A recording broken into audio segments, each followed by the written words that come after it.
আমার শুরুগুলো সেই টিকা দেওয়া হয় নাই, টিকা ক্রয় করা হয় নাই।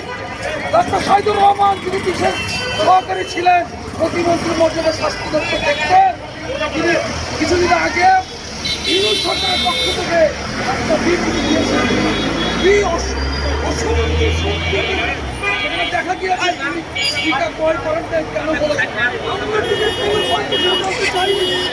আমরা জানতে চাইছি কেন নেই, কেন সন্তানদেরকে শিশুদেরকে টিকা দেওয়া হয় নাই, কেন এই সম্ভাবনা শিশুদের সম্ভাবনা নয়, শিশুগুলো আকাম করে পড়বে। আমি আমার বক্তব্য আসুন আমরা সকলে সরকারের একজন উপদেষ্টা তিনি বলছেন